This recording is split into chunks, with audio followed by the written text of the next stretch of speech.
um império no campo prestes a desmoronar.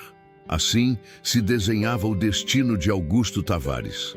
Durante anos, ele fora celebrado como um estrategista do agronegócio, um homem que transformava terras esquecidas em máquinas de produzir riqueza. E quando surgiu a oportunidade de adquirir a fazenda Serra Bonita, não hesitou. Um relatório otimista, cheio de números atraentes e projeções de lucro, parecia confirmar o instinto que sempre o guiara. Para Augusto, aquilo era mais uma jogada certeira. Mas o impacto da realidade veio já nos primeiros minutos dentro da propriedade. O portão de ferro enferrujado rangeu alto ao ser aberto, como se quisesse anunciar que os tempos de glória haviam ficado no passado. A estrada de terra, ladeada por pés de café mal cuidados, conduziu-o a uma cena que o desconcertou. Tratores parados, alguns já tomados pelo mato, silos pela metade, trabalhadores cabisbaixos que o cumprimentavam sem entusiasmo. Elias, o contador, um homem de cabelos brancos e olhos sempre atentos, foi direto. Se a próxima colheita não fechar, patrão, a fazenda quebra em 90 dias. A frase caiu como uma sentença. Augusto, acostumado a ouvir projeções otimistas de consultores bem pagos, sentiu uma estranha vertigem. Pela primeira vez, não se tratava de uma previsão distante, mas de um relógio implacável que já havia começado a contar. Com o passar das horas, a dimensão do problema ficou mais clara. Serra Bonita não era apenas um negócio, era o coração de toda a região. No povoado vizinho, a escola comprava a merenda de produtores ligados à fazenda. O posto de saúde dependia de doações e impostos vindos da folha de pagamento. O comércio, desde o armazém até a farmácia, girava em torno do salário dos trabalhadores. Se a fazenda fechasse, a cidade apagaria. Dona Amparo, a cozinheira, resumiu o drama em uma frase que Augusto nunca esqueceu. Seu Augusto, essa terra alimenta mais gente do que o senhor imagina. Se a porteira se fechar, não sobra futuro para ninguém. Era um peso diferente de qualquer outro que já havia sentido. Nas grandes capitais, seus investimentos mexiam com ações, relatórios e planilhas. Aqui, cada linha de prejuízo tinha um rosto, uma família, um destino. Foi nesse cenário carregado que ele a viu pela primeira vez. Helena Nogueira estava na casa de sementes, com as mangas arregaçadas e os cabelos presos de qualquer jeito, consertando uma peneira antiga. Não olhou para ele com temor ou bajulação como os outros. Seus olhos eram firmes, serenos e transmitiam uma dignidade que parecia inabalável.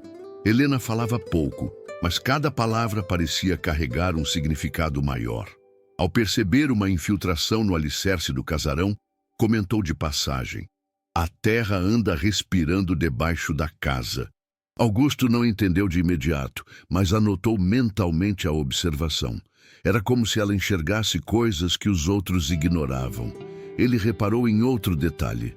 Helena olhava o chão antes de olhar as pessoas, como se buscasse nas marcas da terra verdades que os homens tentavam esconder.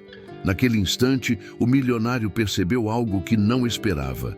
Por trás de números, balanços e relatórios, havia uma força invisível que sustentava a Serra Bonita. Não era o capital, não eram os tratores. Era o olhar firme de pessoas como Helena, a comunidade, os trabalhadores, os que resistiam mesmo quando o destino parecia selado.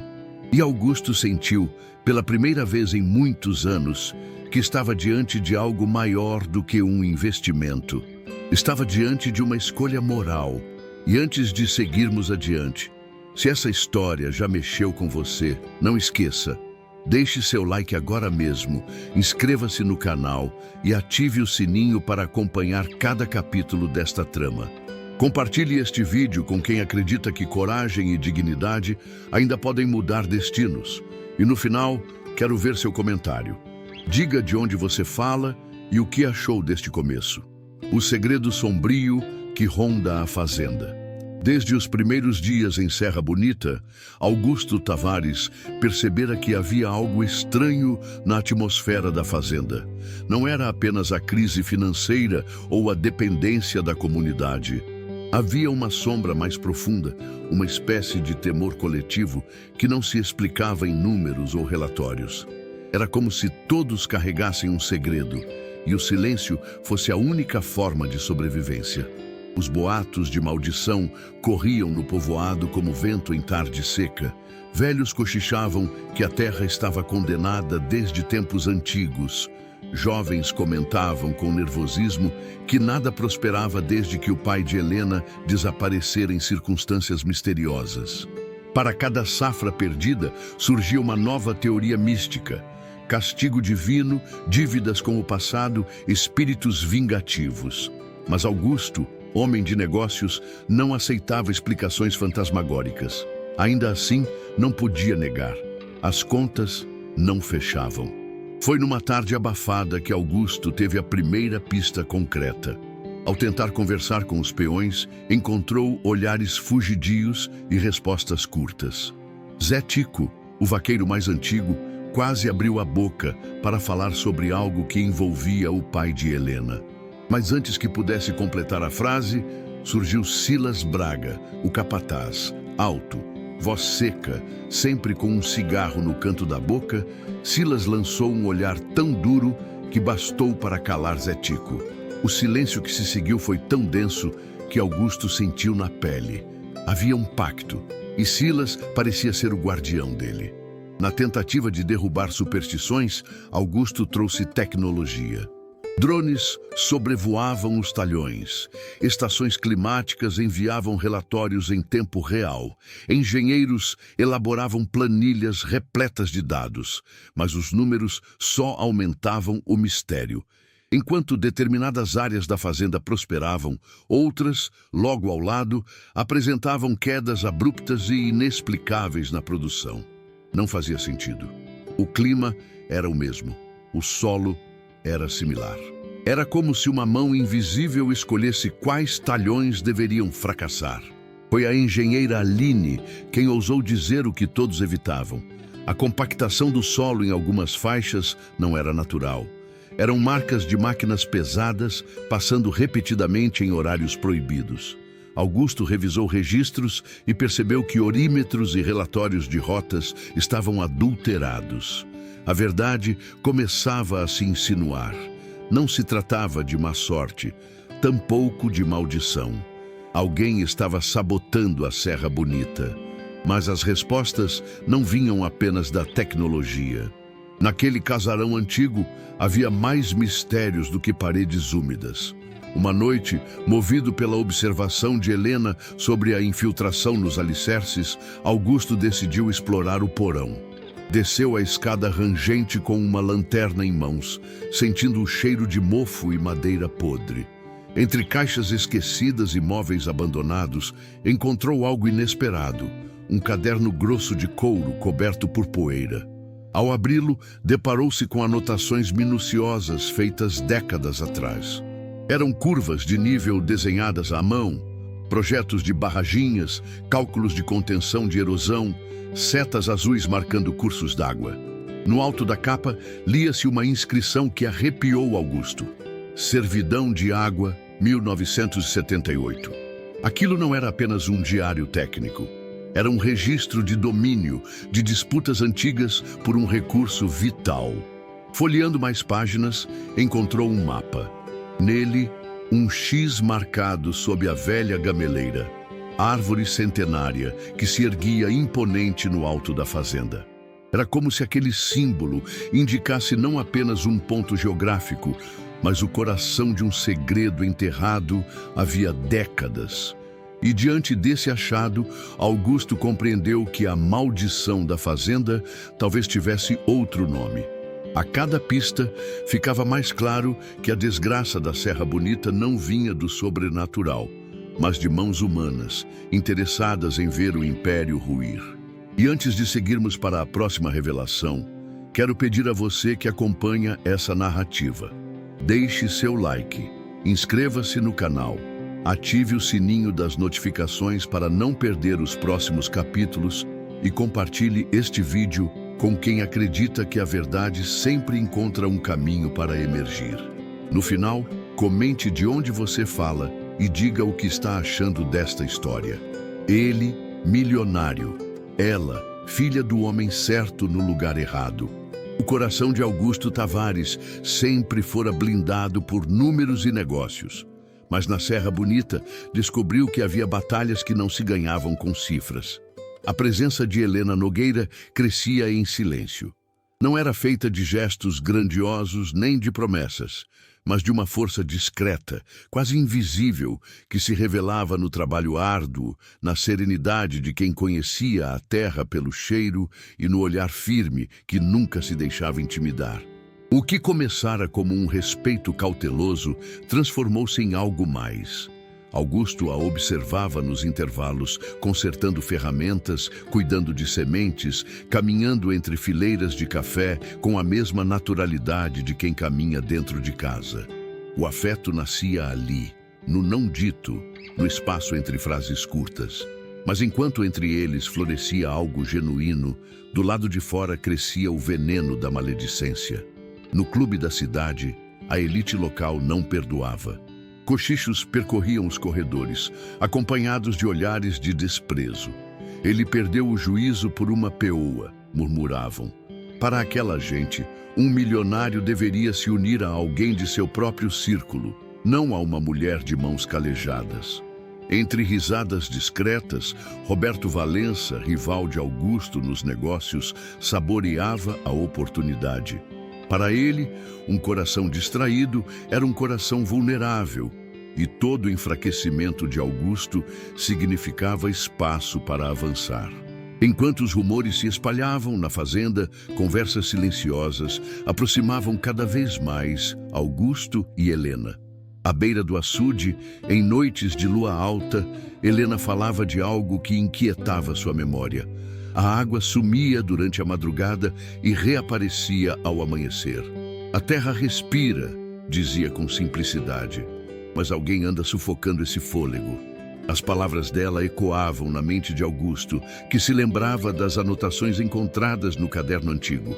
Numa dessas noites, enquanto caminhavam juntos, um som metálico distante cortou o silêncio da madrugada. Não era o vento, não era animal. Era o indício de algo mecânico, oculto, atuando na calada da noite. E foi numa manhã, quase ao acaso, que um detalhe mudou tudo. Helena, ao afastar uma mecha de cabelo, deixou à mostra um medalhão antigo pendurado ao pescoço. O metal gasto refletia a luz do sol e nele estava gravado um brasão. Augusto gelou ao reconhecer o símbolo. O mesmo que aparecia no livro das águas, guardado no porão do casarão. Helena carregava no peito a marca do antigo fundador da fazenda. O passado dela, até então envolto em silêncio, revelava-se como peça central daquele quebra-cabeça. Joaquim Nogueira, seu pai, havia sido administrador da Serra Bonita antes de desaparecer sob circunstâncias nunca explicadas. O medalhão não era apenas uma lembrança de família, mas a prova de que seu sangue estava entrelaçado à história da terra. Naquele instante, Augusto percebeu que o vínculo entre ele e Helena ia além do afeto crescente. O amor que nascia entre os dois também poderia ser a chave para recuperar a confiança da comunidade e enfrentar a conspiração que corroía a fazenda por dentro. Mais do que companheira, Helena tornava-se ali uma aliada estratégica, herdeira de um legado e guardiã de segredos que poderiam salvar Serra Bonita. E antes de seguirmos adiante, se essa trama já mexeu com você, deixe seu like, inscreva-se no canal e ative o sininho das notificações para acompanhar os próximos capítulos. Compartilhe este vídeo com alguém que acredita que o amor pode ser mais do que sentimento. Pode ser coragem e aliança. E no final, quero ver seu comentário. Diga de onde você fala e o que está achando desta história. O juramento do pai e a verdade debaixo da terra. Durante dias, Augusto havia percebido que o silêncio de Helena escondia algo maior do que simples discrição. Era como se suas palavras fossem medidas, como se tivesse medo de libertar um segredo que pudesse mudar o rumo de tudo. Mas naquela noite, com a lua alta iluminando a varanda do casarão, ela finalmente quebrou o silêncio. O vento que passava pelos corredores trouxe sua voz baixa, firme, carregada de dor e lembrança. Meu pai morreu pela Serra Bonita. A frase atravessou Augusto como um disparo. Helena então contou, pedaço por pedaço, a história que todos na cidade preferiam esquecer. Joaquim Nogueira, o administrador da fazenda, fora um homem respeitado, leal, íntegro. Sabia que as águas da Serra Bonita eram a riqueza verdadeira daquele chão e sempre cuidara delas como quem protege um tesouro. Até o dia em que a água desapareceu de repente. O córrego secou numa noite de lua minguante e a cidade acordou no desespero. Joaquim foi o único a suspeitar de captação ilegal feita nos terrenos acima da fazenda. Teve coragem de denunciar, sabendo que mexia com gente poderosa. Poucos dias depois, Joaquim saiu de carro numa tarde qualquer. Nunca voltou. A versão oficial dizia que o carro capotou numa curva da estrada de terra, mas muitos viram uma caminhonete preta seguindo o veículo naquela noite. O inquérito foi arquivado como acidente e a memória dele manchada por acusações falsas de desvio de insumos. Para a cidade, Joaquim morreu desonrado. Para Helena, ele morreu como mártir. E antes de partir, deixara à filha um juramento: proteger a água da fazenda, custasse o que custasse. Ela então revelou a Augusto o que guardava em segredo desde a adolescência. O medalhão que trazia ao pescoço não era apenas lembrança de família. Gravado nele estava o mesmo brasão encontrado no caderno das águas. E junto ao medalhão guardara um mapa, desenhado pelo próprio Joaquim. No centro, a gameleira centenária, com um X marcado em seu lajedo de pedra. Na manhã seguinte, Helena conduziu Augusto até a árvore. O tronco imenso parecia carregar o peso de séculos, suas raízes avançando como braços pela terra.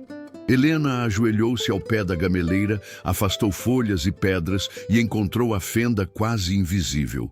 Com esforço, empurraram pedras soltas e abriram passagem para um túnel escuro.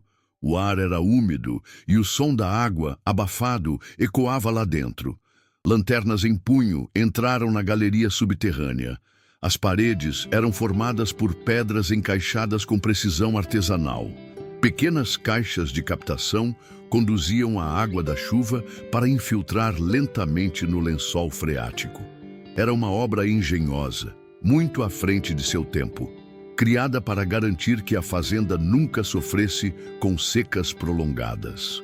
Helena parou diante de uma das caixas e, emocionada, tocou a parede úmida. Foi aqui que meu pai dedicou os últimos anos de vida. Ele sabia que a água era o futuro e, por isso, o silenciaram. Augusto, que sempre confiara em tecnologia e máquinas modernas, viu ali a genialidade de um sistema simples, artesanal, capaz de salvar a fazenda. Entendeu que aquele segredo, se reativado, poderia estabilizar a umidade dos talhões e garantir a safra que todos julgavam perdida. De volta ao casarão, retomou o caderno de couro. Entre anotações de curvas de nível e esquemas de irrigação, encontrou algo ainda mais valioso: uma escritura oficial, registrada em 1978. O título em letras firmes: Servidão de Água. O documento assegurava à fazenda Serra Bonita prioridade no uso das águas da região em tempos de estiagem. Esquecido por décadas, era um trunfo jurídico poderoso. A revelação deu novo sentido a tudo.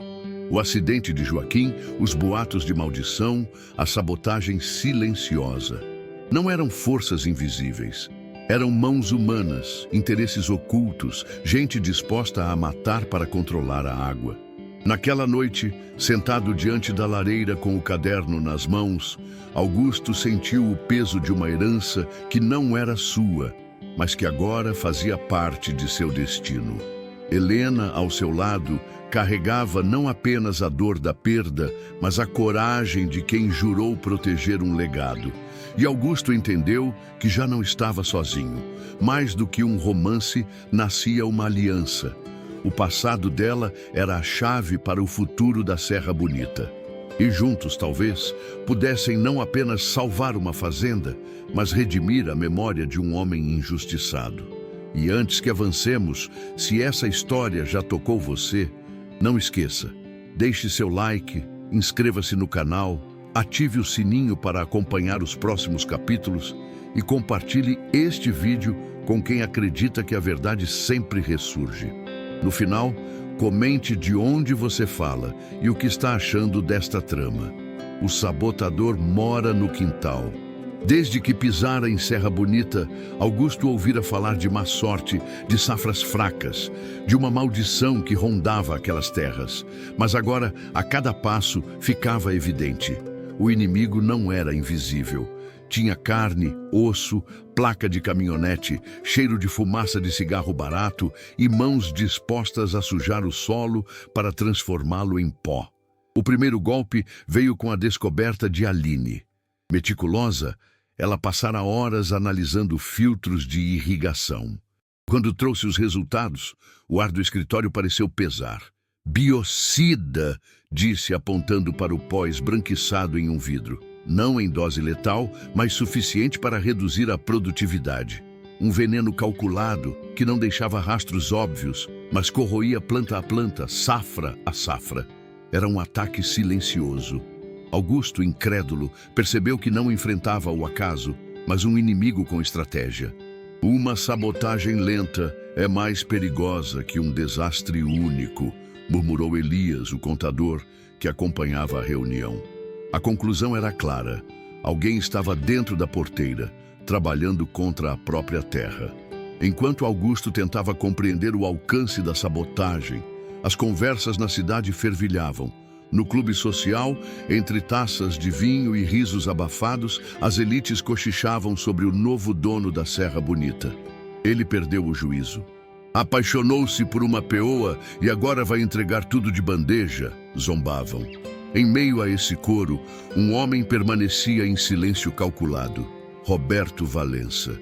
Rival de longa data, ele assistia à queda de Augusto como quem assiste a uma peça já ensaiada. Para Valença, cada boato era um tijolo a menos na reputação do adversário. Cada hectare improdutivo era um passo a mais para adquirir Serra Bonita por preço de sucata. Mas o que Valença não contava é que a resistência vinha de dentro dos olhos atentos de Helena. Ela, que carregava o peso da memória do pai e o medalhão de brasão antigo, não ignorava os sinais da noite. Quando os sensores da fazenda foram misteriosamente desligados 2 madrugadas seguidas, ela insistiu em vigiar pessoalmente. A água some quando deveria correr, disse a Augusto com uma convicção que não deixava espaço para dúvidas. Foi assim que se depararam com a segunda pista. As câmeras de vigilância instaladas dias antes registraram algo perturbador. Às 3h12, a porteira se abriu. Um veículo entrou e logo apagou os faróis, avançando pela escuridão. O som do motor, abafado pelo vento, parecia comum, mas para Helena era impossível confundir. O coração disparou ao reconhecer aquele ruído grave, metálico. "É a caminhonete preta", disse, num fio de voz. O mesmo veículo que, anos antes, seguira Joaquim até a estrada onde sua vida terminou. O passado e o presente se entrelaçavam em uma linha de dor e vingança.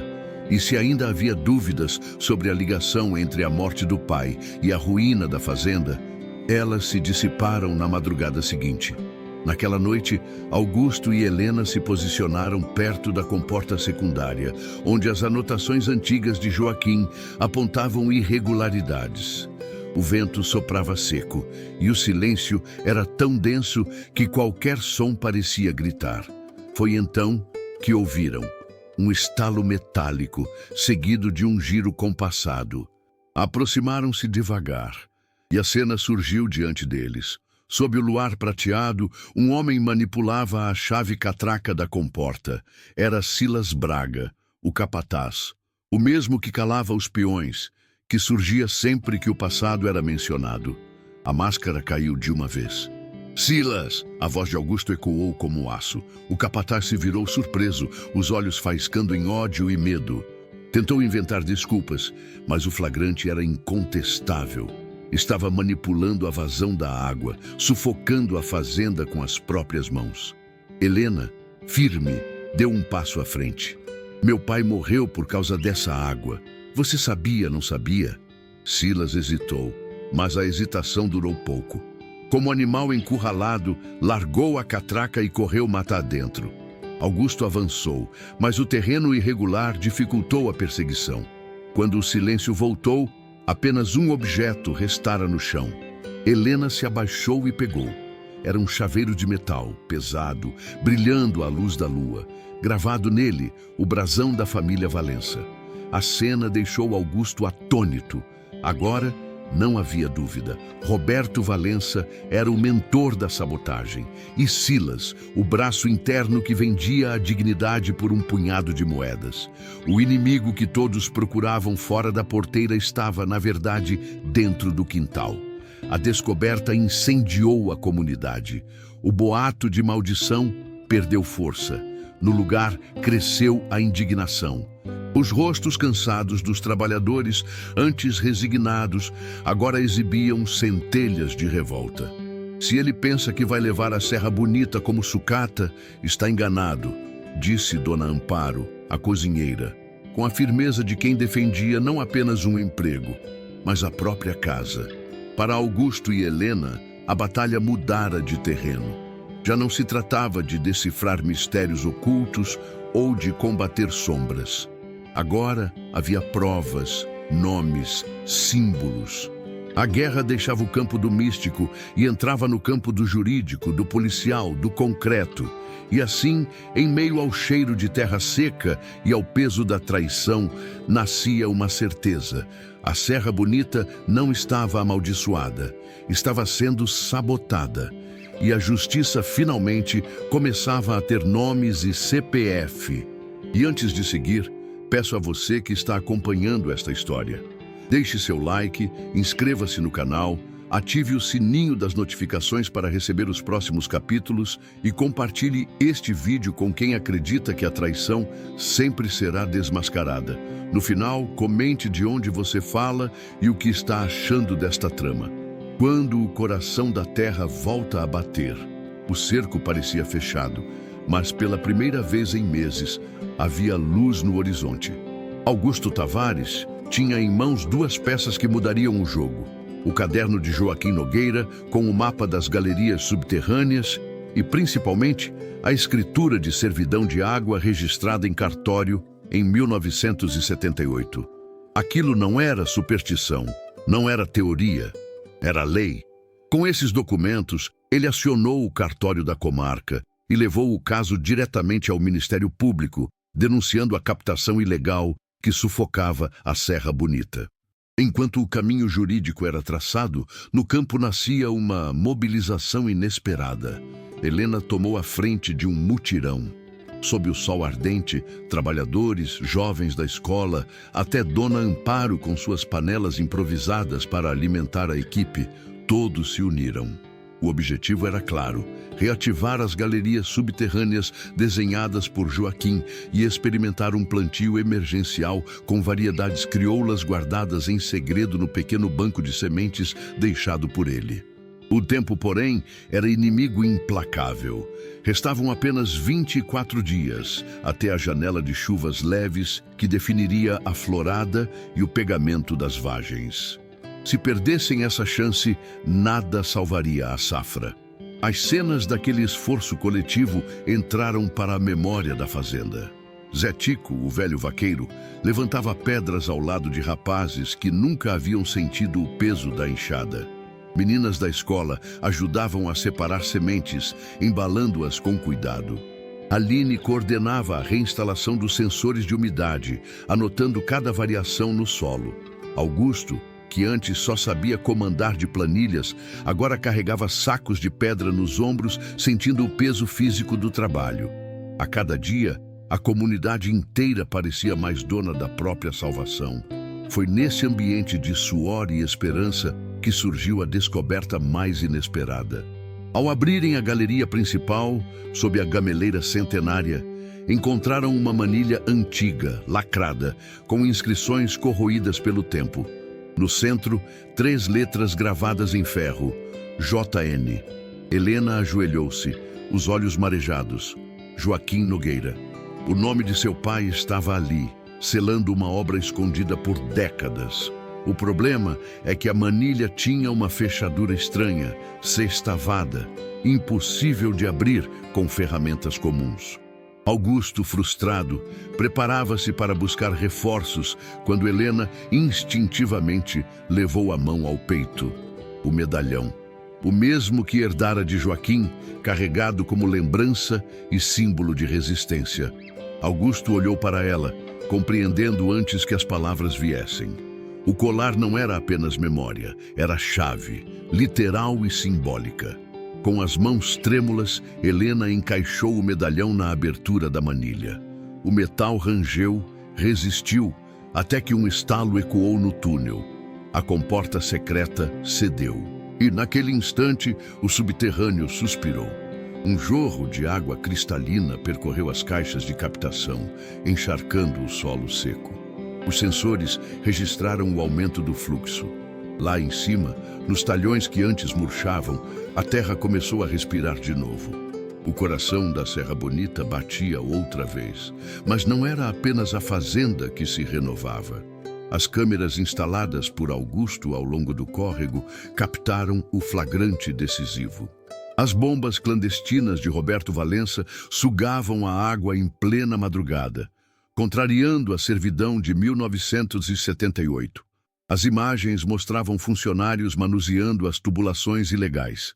E quando Silas, capturado pelos próprios comparsas após ser acusado de incompetência, resolveu delatar, a conspiração se desfez de vez. A denúncia de Augusto, reforçada pelas provas de Helena, resultou em uma medida cautelar. Fluxo mínimo garantido para a Serra Bonita, proteção policial, apreensão das bombas clandestinas. Valença, exposto diante da cidade, viu o império de arrogância desmoronar. Seus aliados foram presos, seus contratos questionados, sua reputação arrastada na lama que ele mesmo tentara semear. Na manhã seguinte, quando a primeira chuva leve caiu sobre os talhões, a cena parecia um milagre. Não era mágica. Era o resultado de coragem, união e inteligência prática. A água corria de novo, os pés de café soltavam brotos e a comunidade respirava aliviada. O passado de injustiça começava a se transformar em futuro de esperança. E antes de seguir para o clímax desta história, quero lembrar você que acompanha. Deixe seu like, inscreva-se no canal e ative o sininho para não perder o próximo capítulo. Compartilhe este vídeo com quem acredita que a verdade e a coragem podem fazer a terra florescer outra vez. E no final, comente de onde você fala e o que está achando desta trama. Das cinzas à abundância, quando a terra devolve. O tempo havia corrido como um inimigo implacável, mas agora, na Serra Bonita, cada dia parecia trazer não ameaça, mas promessa. A água voltara a correr. Os talhões respiravam outra vez e a terra respondia ao esforço coletivo como se tivesse esperado apenas um gesto de coragem para renascer. A safra, antes condenada, começou a mostrar sinais de vitalidade. Ramos carregados, folhas viçosas, o cheiro forte da vida brotando do chão. Quando chegaram as primeiras colheitas, a cidade inteira parou para assistir. As colheitadeiras avançavam sobre os campos que meses atrás eram considerados mortos. O som das máquinas se misturava ao canto dos pássaros e aos gritos de alegria. Zé Tico, que carregara décadas de luta e desconfiança, não conteve as lágrimas ao ver o primeiro caminhão sair lotado de grãos limpos, cheios, brilhando como ouro ao sol. Essa terra nunca esteve morta. Só precisava que alguém a defendesse, disse com a voz embargada. Na rádio local, o narrador descrevia a colheita como final de campeonato, e cada caminhão que partia era saudado por buzinas e aplausos. O que antes era silêncio de derrota transformara-se em festa popular. Pela primeira vez em anos, havia orgulho estampado nos rostos de todos. E com transparência, Augusto mandou erguer um mural no armazém central, onde eram registrados custos, metas e bônus de produtividade. A comunidade, que antes só ouvia boatos, agora via números reais, claros, abertos a todos. Mas a verdadeira transformação não estava apenas na produção. Augusto, que chegara como um investidor frio, aprendera com Helena que riqueza só faz sentido quando partilhada. No coreto da praça, diante de famílias, trabalhadores, estudantes e autoridades, assinou o compromisso que mudaria para sempre a relação entre a fazenda e a cidade. 10% do lucro líquido da Serra Bonita será destinado a um fundo comunitário. Este será o Fundo Serra Bonita, para a creche, para cursos técnicos agrícolas, para a saúde, para a ambulância que a cidade precisa. O papel foi firmado ali mesmo, em público, sob aplausos emocionados. Não era promessa vazia, era sociedade de verdade. O gesto mostrava que Augusto não iria embora na próxima crise. Ficaria como parte daquele chão. E então veio o momento mais íntimo e arrebatador. Ao pé da velha gameleira, testemunha de tantos segredos e agora símbolo de um novo começo, Augusto se ajoelhou diante de Helena. Nas mãos, trazia um anel forjado da mesma liga metálica usada no medalhão que abrira a comporta da água. Era mais que joia. Era símbolo da união entre passado e futuro, entre a herança de Joaquim e o renascimento da Serra Bonita. Você é a guardiã que meu coração precisava, disse, a voz firme, mas tomada de emoção. Helena, que carregara por tanto tempo a solidão da luta, deixou que as lágrimas corressem. Ao aceitar, não selava apenas um amor. Selava uma aliança com a terra, com o povo e com a memória do pai. Naquele instante, o ciclo se completava. Joaquim Nogueira, injustiçado e silenciado, tinha seu nome limpo pela própria filha. Augusto, o milionário que chegara para multiplicar patrimônio, encontrara algo que nenhum relatório poderia prever: pertencimento. E a comunidade que por anos vivera sob o peso da humilhação e do medo, agora caminhava de cabeça erguida, dona do próprio destino. A moral da história é simples e imensa. A terra devolve o que recebe. Respeito, cuidado e verdade sempre geram abundância. A riqueza que dura nasce do encontro entre coragem e memória. E antes de encerrarmos este relato, peço a você que acompanhou até aqui. Deixe seu like, inscreva-se no canal e ative o sininho das notificações para acompanhar novas histórias. Compartilhe este vídeo com quem acredita que a justiça sempre encontra seu caminho. E no final, comente de onde você fala e qual parte desta jornada mais emocionou você.